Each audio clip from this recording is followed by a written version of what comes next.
इस पूरी ऑर्गेनाइजेशन को चलाने के लिए आप नीचे डिस्क्रिप्शन से हमारे ऐप को डाउनलोड कर सकते हैं, जिससे कि लॉ स्टूडेंट्स को, लॉयर्स को और आम आदमी जो लॉ जानना चाहता है वो पेड प्लस फ्री क्लासेस का लाभ ले सकता है। नमस्ते सदावत्सल्य मातृत्व भूमि। मामला है, एक तरफ तो जिसको लव जिहाद कहा जाता है, दूसरी तरफ ही उसको लव कहा जाता है। एक द्वंद्व चल रहा है देश में, और वो द्वंद्व ये है कि क्या लव जिहाद नाम की कोई चीज़ है। उत्तर प्रदेश सरकार ने एसआईटी तक नियुक्त कर दी और उन एसआईटियों में पाया गया कि कानपुर में 15 में से 11 लड़के ऐसे थे जिन्होंने अपने नाम बदल कर विवाह किया और नाम बदलकर लड़कियों को अपने किसी न किसी पाश में फंसाया। उन लड़कियों ने ओपन स्टेटमेंट भी दिए कि जब तक वो हिंदू नामों से जाने जाते थे तब तक तो ठीक था, लेकिन जैसे ही उनको पता लगा कि ये मुसलमान है और उन्होंने विद्रोह किया तो उस विद्रोह में जान तक की बनाई। ऐसे मामले जब देश में बहुत सारी स्टेट गवर्नमेंटें लव जिहाद को लेकर बड़ी सक्रिय हैं और इन मामलों पर बहुत कुछ करने को आतुर हैं, ऐसे मामले में एक बेल आई। उस बेल में जो ऑनरेबल कोर्ट ने ग्राउंड दिया वो मुझे लगता है कि हमारे देश में उस पर पुनर्विचार करने की आवश्यकता है। ऑनरेबल सुप्रीम कोर्ट को उस पर पुनर्विचार करने की आवश्यकता है, ऑनरेबल हाई कोर्ट्स को उस पर पुनर्विचार करने की आवश्यकता है। मामला है, केस का नाम है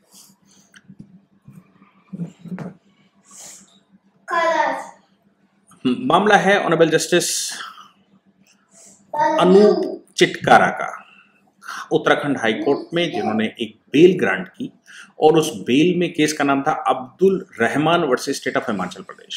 मैं फिर से कहता हूँ, सॉरी, उत्तराखंड में हिमाचल प्रदेश का मामला है, Abdul Rahman versus state of Himachal Pradesh. और उसमें ऑनरेबल जस्टिस अनूप चिटकारा ने बेल ग्रांट की। मामला क्या था? मामला ये था कि एक लड़के ने अपना नाम बदलकर किसी युवती के साथ प्यार किया, अपना नाम हिंदू नाम बताया, हिंदू नाम बताने के साथ साथ उसने उसके साथ प्यार किया, प्यार का खेल खेला। और इस खेल में कोई सामान्य बात नहीं है। लड़के ने अपनी मजबूरियां बताई, इसको लेकर लड़की ने अपने घर से 1,20,000 रुपए चुरा कर उसको दिए। समय समय पर 10,000 रुपए, 15,000 रुपए, 20,000 रुपए ऐसे वो देती रही। लड़का उसके साथ यौन शोषण भी करता रहा और उससे धन भी लेता रहा। एक दिन लड़की को जब पता लगा कि लड़का मुसलमान है, क्योंकि लड़की किसी रास्ते से सफर कर रही थी, तो उसने देखा कि वो लड़का किसी मस्जिद से निकल रहा है और मस्जिद से निकलते समय उसने जब पूछा तो पता लगा कि वो मुसलमान है। उसने एक एफआईआर दर्ज करवाई और उस मामले में ये रेप का मामला दर्ज हुआ। लड़का कोर्ट में जाता है और कोर्ट में जाकर वो बेल एप्लीकेशन लगाता है। बेल एप्लीकेशन में वो लिखता है कि लड़की अपनी मर्जी से हमारे साथ थी और लड़की बालिग है।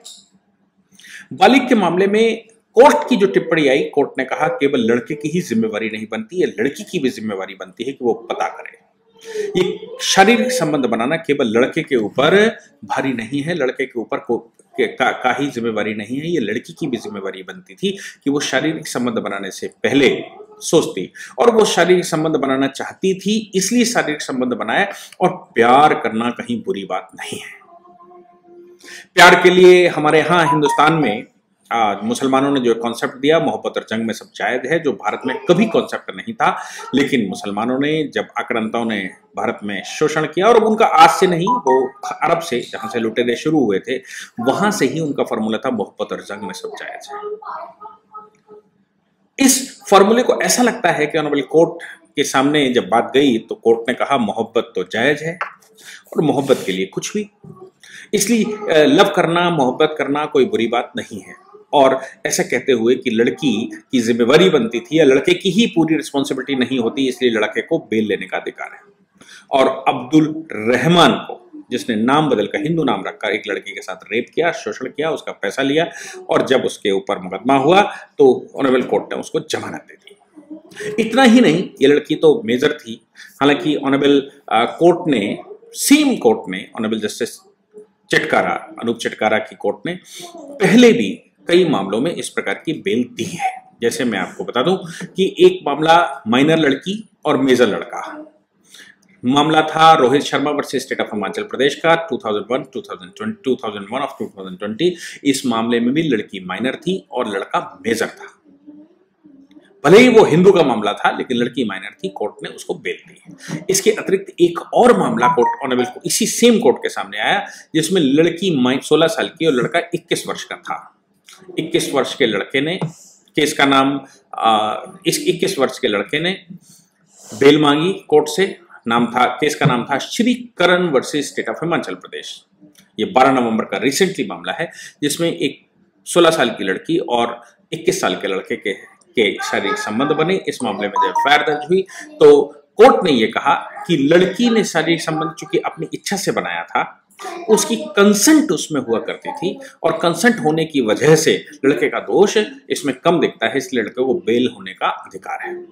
जबकि हम सब जानते हैं कि रेप के मामले में, माइनर के मामले में चाहे कंसेंट हो या ना हो, ये कानून में साफ लिखा हुआ है 376 में या 300 या किडनैपिंग के मामले में। ये 2 मामले बनते थे, किडनैपिंग का भी मामला बनता है और ये रेप का भी मामला बनता है, 366 का मामला बनता है, जिसमें ये कहा गया है कि बच्चे की कंसेंट मायने नहीं रखती अगर वो माइनर है तो।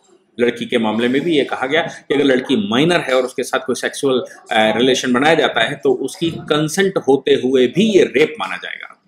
ये बिल्कुल वेल डिफाइंड है और क्लियर है। इस पर ऑनरेबल सुप्रीम कोर्ट बहुत सख्त है। जैसे ही माइनर लड़की की बात आती है, चाहे उसकी कंसेंट हो या ना हो, किसी भी मामले में ऑनरेबल सुप्रीम कोर्ट किसी भी हालत में बेल नहीं देता और ऐसे मामले बहुत हीनियस क्राइम माने जाते हैं। और इन मामलों में बेल तो छोड़ दीजिए, इस मामले में सजा होना स्वाभाविक है और 100% तय होता है कि इनमें सजा है। ऑनरेबल अनूप चिटकारा की कोर्ट ने पीछे ये जो 2-3 बेलें दी, ये एक प्रश्न खड़े करती है।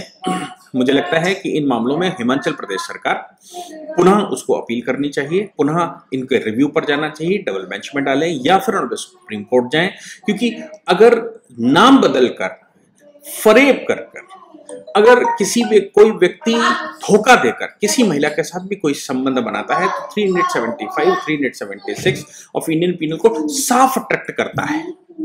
अपनी पत्नी को छोड़कर कोई भी व्यक्ति अगर किसी के साथ भी धोखा देकर संबंध बनाता है तो वो रेप का मामला 100% बनता है। और इसमें अगर उनके बीच में सेक्सुअल रिलेशन सिद्ध हो जाता है तो इसमें आगे एविडेंस की भी आवश्यकता नहीं होती, किसी एविडेंस की जरूरत नहीं है, इतना सफिशिएंट है कि लड़की का स्टेटमेंट है। और दूसरा, कोर्ट में ये सिद्ध हो जाना कि उनका आपस में सेक्सुअल रिलेशन था। ऐसे मामले में ये कह देना कि लड़की की भी जिम्मेवारी बनती है और लड़की स्वयं बालिग है, इसलिए उसको सब अपने अच्छा और खराब उसको सोचने का अधिकार है। वो सोच सकती थी, उसने सोचा नहीं सोचा, व्हाटएवर जो भी हुआ हो ऑनरेबल कोर्ट में। लेकिन मुझे लगता है कि इस तरह के मामलों में, जहां माइनर का मामला हो, जहां ये लव जिहाद के मामले हों, जहां पर इस प्रकार के धोखा देने के मामले हों, इन मामले में हमें बहुत सेंसिटिविटी से काम करना चाहिए। अदरवाइज ये मामले अगर बढ़े तो हिंदुस्तान उसको रोकने में सक्षम नहीं होगा। क्योंकि एक एज होती है जिस एज में हार्मोनिकल चेंजेस बॉडी में होते हैं, ऐसे में मेजर की सदैव जिम्मेवारी बनती है, जो मेजर पर्सन है उसकी जिम्मेवारी बनती है कि वो किसी भी लड़की का यौन शोषण ना करे। हम लोगों ने एक बहुत पुराना केस आर वर्सेस प्रिंस, जिसमें लड़की की कंसेंट थी, और ये इंग्लिश केस है जिसको बेस मानकर हिंदुस्तान में कानून बनता है। और मेंस रिया का मामला है, लड़की की कंसेंट यहां पर मायने नहीं रखती अगर वो माइनर है। तो ये सैकड़ों साल पहले अंग्रेजी कोर्टों में भी डिसाइड हो चुका है। क्यों? जबकि अंग्रेजी कोर्टों में सेक्स को लेकर हम सब जानते हैं कि वो बहुत लिबरल है। उसके बावजूद आर वर्सेस प्रिंस के मामले में प्रिंस को जेल जाना पड़ा क्योंकि लड़की माइनर थी। उस प्रिंसिपल को अडॉप्ट करते हुए भारत में भी इस प्रकार के कानून पास होते हैं। और इन मामलों में कोर्ट बहुत सख्त है क्योंकि एक लाइफ खराब होती है, एक परिवार खराब होता है, और माइनर बच्चियां अगर बहक जाती हैं तो ये मेजर पुरुष की जिम्मेवारी बनती है। और नाम बदलकर धोखा देना, धोखा तो किसी को भी गलत कहता है, चाहे वो विवाह करता हो या कुछ भी करता हो, या धोखे के मामले में कॉन्ट्रैक्ट कैंसिल हो जाता है, धोखे के मामले में फ्रॉड का केस फाइल होता है, केवल धोखा देकर बात करना, धोखा देकर कुछ करवाना, ये चीटिंग के मामले में आते हैं। ये तो सेक्सुअल हैरेसमेंट का मामला है। अगर कोई धोखा देकर किसी के साथ शारीरिक संबंध बनाता है तो किस प्रकार से उसको लिबरल कहा जा सकता है, ये मेरी समझ के परे है। इसलिए मुझे लगता है कि ऑनरेबल हिमाचल सरकार और सुप्रीम कोर्ट में इस मामले को दोबारा रिव्यू के लिए डालेगी, और मुझे पूर्ण विश्वास है कि ऑनरेबल सुप्रीम कोर्ट इसमें कठोर टिप्पणी वैसी ही करेगा जैसा कि उसने अर्णब गोस्वामी के मामले में या कंगना रनावत के मामले में अर्णब गोस्वामी के मामले में मुंबई हाईकोर्ट के अगेंस्ट में टिप्पणी की, क्योंकि ये इस तरह का मामला सोशल कॉज का बनता है और सामाजिक मामलों में बहुत सोच समझ कर ही कोई निर्णय लिया जाना चाहिए। Thank you very much. यदि आप लॉ पढ़ना चाहते हैं तो कहीं और क्यों जाना, हमारे ऐप को डाउनलोड करें और लॉ पढ़ें।